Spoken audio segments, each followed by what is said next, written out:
Hello friends, अस्सलाम वालेकुम। Welcome back to my channel Aqsa fashion point. कैसे हैं आप सब? उम्मीद करती हूँ अच्छे होंगे और खैर खैरियत से होंगे। इस वीडियो में मैं आपको दो ट्राउज़र डिज़ाइन बताऊंगी। पहला डिज़ाइन हमारा पिंटेक्स का है और जिसे बनाने के लिए मैंने शटल लेस और ट्रायंगल लिए हैं। कुछ ट्रायंगल मैंने ऑलरेडी आयरन की मदद से बना लिए हैं और कुछ को मैंने स्क्वायर पीस रखा है। स्क्वायर पीस की लंबाई और चौड़ाई करीब मैंने 2.5 इंच रखी है। किस तरह से मैंने ट्रायंगल बनाए हैं ये मैं आपको बताती हूँ। एक स्क्वायर पीस लेना है और इसे कॉर्नर साइड से फोल्ड करते हुए ट्रायंगल को बना लेना है। सभी ट्रायंगल को मैंने इसी तरह से बनाया। आपने भी आयरन की मदद से अपने ट्रायंगलों को बना लेना है। पिंटेक्स डालने के लिए मैंने एक्स्ट्रा फैब्रिक पट्टी ली है और पट्टी की चौड़ाई करीब मैंने 4.5 इंच रखी है। फैब्रिक पट्टी की उल्टी ओर मैंने फ्यूजिंग पेपर को पेस्ट कर लिया है और पेस्ट करने के बाद क्रॉसिंग में मैंने मार्किंग भी कर ली है। एक पिंटेक्स से दूसरी पिंटेक्स की दूरी मैंने 1 इंच से 1 पॉइंट कम रखी है। अब इन्हीं मार्किंग पर हम क्रीज को बनाएंगे। आयरन की मदद से एक एक क्रीज को मैंने बना लिया है और बनाने के बाद आप देख सकते हैं अब हमने अपने पिंटेक्स पैटर्न को उल्टा करेंगे। उल्टा करने के बाद एक क्रीज को फोल्ड करते हुए सिलाई को लगा लेंगे।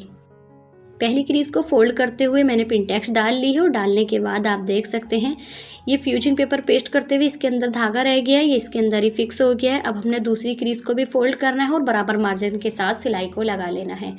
ये मैंने सिलाई लगा ली है और लगाने के बाद मैं आपको दिखाती हूँ कितनी प्यारी और ब्यूटीफुल हमारी दो पिंटेक्स डली हैं। इसी के साथ हम अपने एक के बाद एक क्रीज को फोल्ड करते जाएंगे और बराबर मार्जिन के साथ अपने पिंटेक्स को डाल लेंगे। पिंटेक्स डालते वक्त मैं आपको बार बार बता रही हूँ कि हमने पिंटेक्स अपनी बिल्कुल बराबर मार्जिन के साथ ही डालनी है। कोई पिंटेक्स छोटी या बड़ी नहीं डालनी। एक के बाद एक सभी क्रीज को फोल्ड करेंगे और फोल्ड करने के बाद बिल्कुल सही मार्जिन के साथ अपनी सिलाई को लगा लेंगे। क्रॉसिंग में पिंटेक्स डालने से पहले मैं हमेशा मार्किंग करती हूँ। मार्किंग करने के बाद इन पर मैं आयरन भी करती हूँ। इसीलिए हमारी ईजिली पिंटेक्स एक के बाद एक फोल्ड करते हुए आसानी से डल जाती है, जिसे आप देख सकते हैं कितनी प्यारी और ब्यूटीफुल हमारी पिंटेक्स डल रही हैं। इतने मैं अपनी पिंटेक्स डाल रही हूँ। आप मेरी वीडियो को लाइक कीजिए और मेरे चैनल पर नए तो प्लीज़ मेरे चैनल को सब्सक्राइब कीजिए।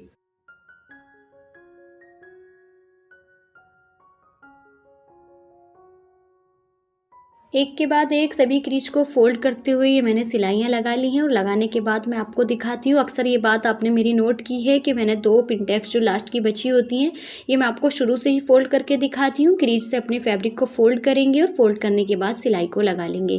बाकी बची एक पिंटेक्स को भी इसी तरह क्रीज से फोल्ड करेंगे और सिलाई को लगा लेंगे। ये सभी पिंटेक्स मैंने डाल लिए और डालने के बाद आप देख सकते हैं एक्स्ट्रा धागे कट करने के बाद इस पर हम आयरन करेंगे। ये मैंने आयरन भी कर लिया और पिंटेक्स का रुख मैंने नीचे की साइड को किया है। पिंटेक्स पैटर्न को अब हमने बीच से फोल्ड करना है और फोल्ड करने के बाद इसे दो भागों में हम डिवाइड करेंगे।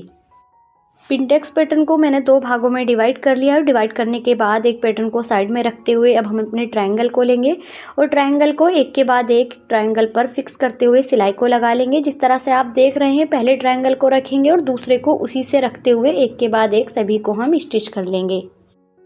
शुरू में मैंने आपको ट्रायंगल का मेजरमेंट 2.5 इंच दिखाया था, लेकिन ये मुझे कुछ ज़्यादा बड़े लग रहे थे तो इसलिए मैंने थोड़ी इनकी कटिंग कर ली है। और कटिंग करने के बाद एक के बाद एक ट्रायंगल को एक दूसरे के ऊपर रखते हुए ये मैंने एक साथ स्टिच कर लिए हैं। आप देख सकते हैं एक पैर के मार्जिन के साथ ही मैंने सिलाई लगाई है और लगाने के बाद हम कटिंग किया हुआ दूसरा पैटर्न लेंगे। पैटर्न को उल्टी साइड से रखते हुए दोनों को हम एक साथ स्टिच कर लेंगे। अब हमने पैटर्न को उल्टा करना है और जिस सिलाई के साथ अपने ट्रायंगलों को लगाया है उसी सिलाई के साथ दोनों पैटर्न को हम एक साथ स्टिच कर लेंगे।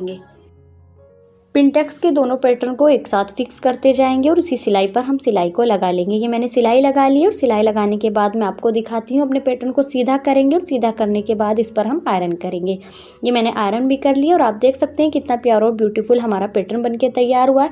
आप चाहें तो टॉप स्टिच भी लगा सकती हैं, लेकिन मैं टॉप स्टिच नहीं लगा रही। अब हमने एक एक्स्ट्रा फैब्रिक पट्टी ली है। पट्टी की चौड़ाई करीब 2 इंच से 2 या 3 पॉइंट हमने ज़्यादा ही रखनी है। फैब्रिक पट्टी को सीधा रखेंगे और पैटर्न को भी हम सीधा रखते हुए इस पर एक पैर के मार्जिन के साथ सिलाई को लगा लेंगे। सिलाई लगाते वक्त हमने ध्यान रखना है जिस तरह से हमारा पिंटेक्स का रुख है इसी तरह से ही होना चाहिए।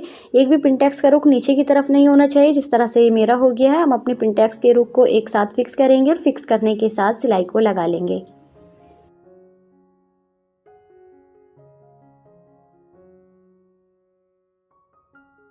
फैब्रिक पट्टी को पिंटेक्स पैटर्न के साथ फिक्स करते हुए सिलाई को लगा लेना है और सिलाई लगाने के बाद मैं आपको दिखाती हूँ। आप देख सकते हैं अब फैब्रिक पट्टी को हम बाहर की तरफ को फोल्ड करेंगे और फोल्ड करने के बाद अपने बॉर्डर को हम कवर करेंगे। जिस तरह से एक कॉर्नर से फोल्ड करते हुए मैंने अपनी पट्टी को फोल्ड किया है, इसी तरह से आपको भी फोल्ड करना है और इस पर सिलाई को लगाना है। सिलाई लगाने से पहले मैंने आयरन कर ली है और आयरन करने के बाद इसके किनारे किनारे पर हम सिलाई को लगाएंगे। सिलाई हमने बिल्कुल किनारे से ही लगानी है। जितनी सफाई और खूबसूरती के साथ हम अपनी सिलाई को लगाएंगे इतना ही प्यारा और ब्यूटीफुल हमारा डिज़ाइन बनकर तैयार होगा। पिंटेक्स पैटर्न के बॉर्डर को कवर करते हुए मैंने किनारे किनारे पर सिलाई को लगा लिया। आप देख सकते हैं कितनी सफाई के साथ मैंने सिलाई को लगाया। अब हमने अपनी शटल लेस को लेना है। शटल लेस को सीधा रखेंगे और पैटर्न को भी सीधा रखते हुए किनारे किनारे पर सिलाई को लगाएंगे। जितनी लेस हमने शो करनी है इतनी लेस हम बाहर की तरफ को शो करेंगे और बाकी को हम अंदर की तरफ फिक्स करते हुए किनारे किनारे पर सिलाई को लगा लेंगे। उम्मीद करती हूँ अब तक आपको मेरा ये वाला डिज़ाइन अच्छा और समझ में भी आ रहा होगा। इससे कहीं ज़्यादा अच्छा और ब्यूटीफुल आपको मेरा अगला डिज़ाइन लगने वाला है। लेस को बॉर्डर के साथ फिक्स करते हुए मैंने किनारे किनारे पर सिलाई को लगा लिया है, जिसे मैं आपको दिखाती हूँ कितना प्यारा हमारा पिंटेक्स पैटर्न बनके तैयार हुआ है। अब हमने अपने ट्राउज़र को सीधा रखेंगे और रेडी किए हुए पैटर्न को उल्टा रखते हुए किनारे किनारे पर सिलाई को लगा लेंगे। पैटर्न को हम ट्राउज़र के साथ फिक्स करेंगे और पैर का मार्जिन रखते हुए सिलाई को लगा लेंगे। इस बार हमने एक्स्ट्रा फैब्रिक को नहीं छोड़ना क्योंकि कॉटन का कपड़ा है, तो इसलिए हमने अपने पिंटेक्स पैटर्न को और ट्राउज़र को एक साथ ही फिक्स करते हुए सिलाई को लगा लेना है। कॉटन फैब्रिक और लिनन फैब्रिक में काफ़ी अंतर होता है, तो इसलिए हमने ध्यान में रखते हुए अपने पैटर्न को स्टिच करती हूँ। ये कॉटन का फैब्रिक है तो इसलिए मैंने ध्यान में रखते हुए मिलाते हुए सिलाई को लगाया है। ये ट्राउज़र के साथ अपने पैटर्न को मैंने स्टिच कर लिया है और स्टिच करने के बाद पैटर्न को सीधा करेंगे। सीधा करने के बाद इस पर हम आयरन करेंगे। ये मैंने आयरन भी कर लिया और आयरन करने के बाद इस पर हम टॉप स्टिच लगाएंगे। टॉप स्टिच भी हमने बिल्कुल सफाई के साथ लगाना है। ये मैं बार बार आपको कह रही हूँ कि सफाई का हमेशा ध्यान रखें। जितनी सफाई और खूबसूरती के साथ हम अपनी सिलाइयाँ लगाते हैं इतना ही प्यारा हमारा पैटर्न बनके तैयार होता है। जिस चीज़ को भी हम बनाते हैं तो हमें दिल से ही बनाना चाहिए। आप देखेंगे कि मैंने इस सफाई के साथ सिलाई को लगा ली और सिलाई लगाने के बाद मैं आपको बताती हूँ कितनी सफाई के साथ मैंने इस सिलाई को लगाया है। और पिंटेक्स के रूप भी हमारे एक जैसे ही आए हैं। अब मैंने एक क्रीज बना ली है। क्रीज मैंने 1 इंच 1 पॉइंट पर बनाई है। ये क्रीज मैंने अपनी इसलिए बनाई है कि मैंने अपनी लेस को भी स्टिच करना है। लेस को हम क्रीज के ऊपर उल्टा रखेंगे और बिल्कुल किनारे किनारे पर सिलाई को लगा लेंगे।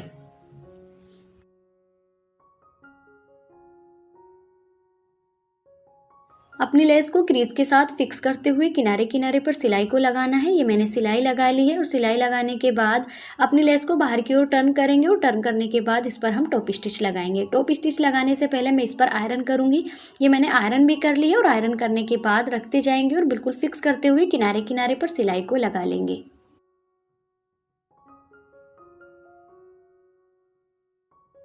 टॉप स्टिच भी मैंने लगा ली और लगाने के बाद मैं आपको दिखाती हूँ कितनी सफाई के साथ मैंने अपने ट्राउज़र का डिज़ाइन बनाया है। और आप देख सकते हैं कितना प्यारा और ब्यूटीफुल पिंटेक्स शटल लेस और ट्रायंगल की मदद से हमने कितना प्यारा और ब्यूटीफुल आपके साथ अपना डिज़ाइन शेयर किया है। कमेंट करके बताना कि आपको मेरा ये वाला डिज़ाइन कैसा लगा। आप देख सकते हैं पिंटेक्स भी हमारी कितनी प्यारी और ब्यूटीफुल आई है। इससे कहीं ज़्यादा अच्छा ब्यूटीफुल आपको मेरा अगला डिज़ाइन लगने वाला है। इसे बनाने के लिए मैंने मल्टी कलर की लेस ली है। लेस मेरी जॉइंट लेस और शटल लेस ली है। मैंने आपको पहले भी बताया था कि जॉइंट लेस का मेरे पास अक्सर यही डिज़ाइन रहता है। शटल लेस तो मेरी अक्सर चेंज होती रहती है, लेकिन जॉइंट लेस हमारे यहाँ एक ही डिज़ाइन की मिलती है। इसे बनाने के लिए भी मैंने ट्रायंगल लिए हैं। ट्रायंगल मैंने कुछ बना लिया और कुछ को मैंने इसी तरह से छोड़ दिया है। जैसे मैंने आपको बताया था इनकी लंबाई और चौड़ाई भी करीब मैंने 2.5 इंच रखी है। ये मैंने एक पेस्टिंग पट्टी ली है। ये मेरी बुकरम है। इसे मैं आपको दिखाती हूँ। इसकी चौड़ाई करीब मैंने 2 इंच से 2 पॉइंट रखी है। मेरी बुकरम की पट्टी थोड़ी छोटी थी लंबाई में, तो मैंने इसको बढ़ाने के लिए थोड़े जॉइंट लगा लिए हैं। इसकी लंबाई 14.5 इंच बनकर तैयार हुई है। आप भी अपनी किसी चीज़ का ज़ाया ना किया करें, इस्तेमाल किया करें। अपनी पट्टी को बीच से फोल्ड करते हुए क्रीज बना लिया और एक स्क्वायर पीस लिया है जिसकी चौड़ाई 1.5 इंच रखते हुए बीच से फोल्ड करते हुए ट्रायंगल को बना लेना है। ट्रायंगल के कॉर्नर को क्रीज से मिलाते हुए अपनी मार्किंग कर लेंगे। जिस तरह से आप वीडियो में देख रहे हैं इसी तरह से आपको भी ट्रायंगल का शेप में मार्किंग कर लेनी है। एक के बाद एक जिस तरह से मैंने मार्किंग की है इसी तरह से आपको भी अपने पैटर्न को तैयार कर लेना है। स्ट्रेट साइड हमने ट्रायंगल की नीचे की तरफ रखनी है और कॉर्नर साइड ऊपर की तरफ रखते हुए हमने डिज़ाइन को बना लेना है। एक के बाद एक सभी को रखते हुए मैंने मार्किंग कर ली है और मार्किंग करने के बाद अपनी बुकरम की पट्टी को बीच से फोल्ड करेंगे और फोल्ड करने के बाद इसी मार्किंग पर हम कटिंग को कर लेंगे। कटिंग करने से पहले ही मैंने इस पर आयरन कर ली है और आयरन करने के बाद आप देख सकते हैं जिस तरह से मैं अपनी मार्किंग को कटिंग कर रही हूँ इसी तरह से आपकी भी अपनी पैटर्न को कटिंग करना है। कॉर्नर वाले कटवर हमारे बनकर तैयार हो चुके हैं। ये मैंने कटिंग कर ली और एक्स्ट्रा फैब्रिक पर पेस्ट कर लिया है। पेस्ट करने के बाद मैं आपको दिखाती हूँ, ये मैंने डबल फैब्रिक पर पेस्ट किया है और पेस्ट करने के बाद इसको हम किनारे किनारे से सिलाई को लगा लेंगे। सिलाई हमने बुकरम पर नहीं लगानी, बिल्कुल किनारे से ही सिलाई को लगानी है। और सिलाई हमने जब मोड़नी है तो नीडल को हम अंदर की तरफ को रखेंगे, उसके बाद ही अपनी सिलाई को हम मोड़ेंगे। एक के बाद एक अपने पैटर्न को हम बिल्कुल सीधे से घुमाते जाएंगे और घुमाने के बाद किनारे किनारे पर सिलाई को लगा लेंगे। उम्मीद करती हूँ आपको मेरे दोनों ही डिज़ाइन पसंद आएंगे। कमेंट करके बताना कि आपको मेरा कौन सा डिज़ाइन ज़्यादा अच्छा लगा। ये मैंने सिलाई लगा ली और मैंने आपको बताया था कि बुकरम पर सिलाई को नहीं लगाना। एक्स्ट्रा फैब्रिक की हम कटिंग कर लेंगे और कटिंग करते वक्त हमने ध्यान रखना है कि बिल्कुल कटिंग हमने बिल्कुल फैब्रिक से मिलाते हुए नहीं करनी, थोड़ा फैब्रिक छोड़ते हुए कटिंग करेंगे। ये मैंने कटिंग कर ली और कटिंग करने के बाद कॉर्नर में हम छोटे छोटे कट्स लगाएंगे। कट्स लगाने के बाद अपने पैटर्न को हम सीधा करेंगे और सीधा करने के बाद मैं आपको बताती हूँ, इनके कॉर्नर को हम कैंची या पेचकस की मदद से निकाल लेंगे, जो हमारा बहुत ही ब्यूटीफुल और प्यारा पैटर्न बनके तैयार होगा। कॉर्नर बना लिए और निकालने के बाद इस पर मैंने आयरन भी कर ली है। आप देख सकते हैं कितना प्यारा हमारा कॉर्नर कटवर बनके तैयार हुआ है। उल्टी ओर से भी कितना प्यारा और ब्यूटीफुल लग रहा है। अब हमने अपनी वही लेस लेनी है जिस लेस को मैंने शुरू में दिखाया था। लेस को भी सीधा रखेंगे और पैटर्न को बीच से ओपन करते हुए किनारे किनारे पर लेस को लगा लेंगे। कटवर पैटर्न को बीच से ओपन करते हुए अपनी लेस के किनारे को हम इसके अंदर फिक्स करेंगे और फिक्स करने के साथ सिलाई को लगा लेंगे। जिस तरह से आप देख रहे हैं इसी तरह से आपको भी अपने डिज़ाइन को कंप्लीट करना है। ये मैंने लेस और कटवर पैटर्न को एक साथ स्टिच कर लिया और आप देख सकते हैं कितनी सफाई के साथ मैंने इस सिलाई को लगाया है। अब हमने अपने ट्राउज़र की सीधी साइड रखेंगे और रेडी किए हुए कटवर को उल्टे साइड से रखते हुए एक्स्ट्रा फैब्रिक को हम थोड़ा छोड़ेंगे। ये मैंने आपको पहले ही बताया था, लिनन के फैब्रिक में हमने अपने फैब्रिक को छोड़ना है और कॉटन के में हमने नहीं छोड़ना। मिलाते हुए रखते हुए सिलाई को लगा लेंगे। ये मैंने फैब्रिक को छोड़ते हुए पैटर्न को फिक्स करना है और लेस के किनारे किनारे पर सिलाई को लगाना है। आप चाहे तो बड़ी जॉइंट लेस का भी इस्तेमाल कर सकती हैं, इसमें आपको व्हाइट कलर की लेस भी बहुत ही प्यारी लगेगी। ये मैंने सिलाई के साथ अपने पैटर्न को स्टिच कर लिया और स्टिच करने के बाद सीधा करते हुए इस पर हम आयरन करेंगे। आप चाहे तो इस पर टॉप स्टिच भी लगा सकती हैं, लेकिन ये जो मैंने आपको ट्रायंगल दिखाए थे, ट्रायंगल को एक के बाद एक कॉर्नर के साथ मिलाते हुए रखेंगे और सिलाई के साथ लगा लेंगे। इस बार हमने ट्रायंगल को लगाते वक्त एक दूसरे के ऊपर नहीं रखना, बस कॉर्नर के साथ मिलाते हुए रखते जाएंगे और सिलाई को लगा लेंगे।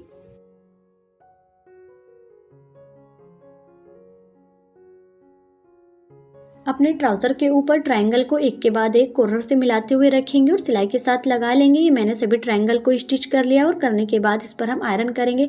अब ट्रायंगल की सिलाई को कवर करने के लिए मैंने एक्स्ट्रा फैब्रिक को फोल्ड करते हुए इस पर आयरन करिए।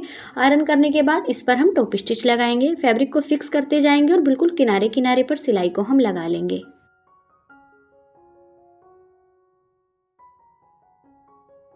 ट्रायंगल को कवर करते हुए मैंने सिलाई को लगा लिया और सिलाई लगाने के बाद इस पर भी मैंने क्रीज बनाई है। इस पर क्रीज मैंने 1 इंच की बनाई है।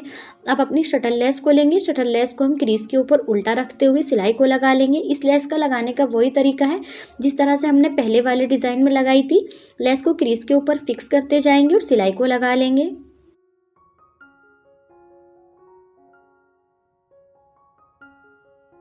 ट्राउज़र के साथ लेस को फिक्स करते हुए क्रीज पर मैंने लेस को लगा लिया और लगाने के बाद अपनी लेस को हम बाहर की ओर टर्न करेंगे और टर्न करने के बाद इस पर भी हम टॉप स्टिच लगाएंगे। टॉप स्टिच लगाने से पहले इस पर हम आयरन करेंगे। ये मैंने आयरन कर ली है और आयरन करने के बाद अपने फैब्रिक को फिक्स करते हुए किनारे किनारे से सिलाई को हम लगा लेंगे। आप चाहें तो अपनी लेस का रुख नीचे की तरफ को भी कर सकती है, जिस तरह से आपको ऊपर की तरफ लगाना बताए इसी तरह से किसी वीडियो में मैं आपको अगली बार नीचे की तरफ को बताऊंगी। ये मैंने सिलाई लगा ली और लगाने के बाद आप देख सकते हैं ये मेरे पास गोल्डन कलर के पर्ल हैं। ट्रायंगल के बीच में एक एक पर्ल को हम लगा लेंगे। जिस तरह से मैंने आपको बताया इसी तरह से अपने पर्ल को हम लगा लेंगे। कटवर पैटर्न के नीचे कॉर्नर पर भी अपने पर्ल को हम लगाएंगे। एक एक करके मैंने अपने मोतियों को लगा लिया है और ये मोती मैंने किस तरह से लगाया मैं आपको बताती हूँ। ये नीडल में मैंने धागा डालना है और धागे को हमने पीछे से लॉक कर लिया। लॉक करने के बाद अपने पैटर्न की नीचे ओर से सुई को गुजारेंगे और गुजारने के बाद नीडल में मोती को डालते हुए 1-2 बार फंदा लगाएंगे। जिस तरह से आप वीडियो में देख रहे हैं इसी तरह से आपको भी अपने पर्ल को लगा लेना है। कमेंट करके बताना कि आपको मेरा कौन सा डिज़ाइन ज़्यादा अच्छा लगा। वीडियो अच्छी लगी तो मेरी वीडियो को लाइक करना और मेरे चैनल पर नए हैं तो मेरे चैनल को सब्सक्राइब करना।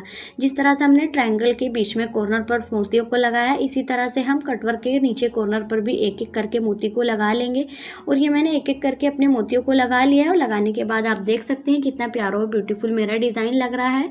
मिलते हैं इंशाल्लाह किसी अगली अच्छी सी वीडियो में, तब तक के लिए खुदा हाफिज़।